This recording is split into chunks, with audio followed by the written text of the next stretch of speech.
Ο ψηλός νεαρός με το ζιβάγκο, 40 χρόνια από την ημέρα που τραβήχθηκε η φωτογραφία, γίνεται ο 7ος πρόεδρος της Νέας Δημοκρατίας. Είναι ο Αντώνης Σαμαράς, πρωτοετής φοιτητής στο Πανεπιστήμιο Άμχερστ της Μασαχουσέτης το 1969. Ο νεαρός συμφοιτητής του με τα μακριά μαλλιά και το μουστάκι κάτω αριστερά δεν είναι άλλος από το σημερινό πρωθυπουργό της χώρας, Γιώργο Παπανδρέου. Η μοίρα έφερε 4 δεκαετίες μετά τους δύο συμφοιτητές να ηγούνται των δύο μεγάλων κομμάτων στην Ελλάδα. Τυχαίο, δεν νομίζω.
Αναλαμβάνετε, κύριε Πρόεδρε, την Προεδρία της Ελληνικής Δημοκρατίας για μια πενταετία όπου θα σημειωθούν σημαντικά γεγονότα και εξελίξεις. Η ευρωπαϊκή ενοποίηση θα προωθηθεί με την ψήφιση ενδεχομένως και της συνταγματικής συνθήκης. Τα εθνικά σύνορα και ένα μέρος της εθνικής κυριαρχίας θα περιοριστούν χάρη της ειρήνης και της ευημερίας και της ασφάλειας στη διευρυμένη Ευρώπη.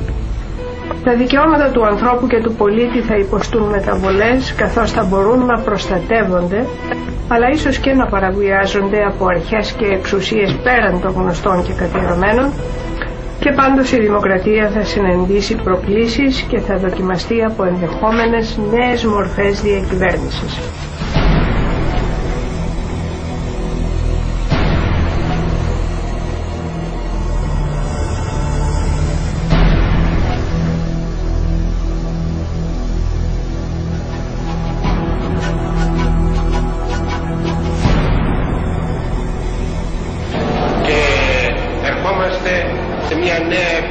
Να προχωρήσουμε με γρήγορα βήματα μπροστά στη νέα εποχή. We need global governance, global financial governance, and we need it fast.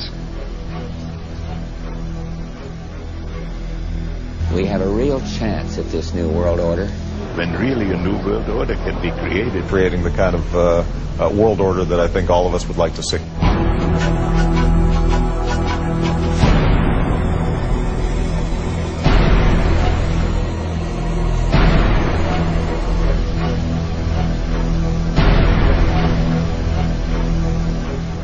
Το πρόβλημα είναι ότι όποιος τολμήσει να σχολιάσει αυτή την κατάσταση κινδυνεύει να κατηγορηθεί για αντισημιτισμό ή ως αρνητής του ολοκαυτώματος.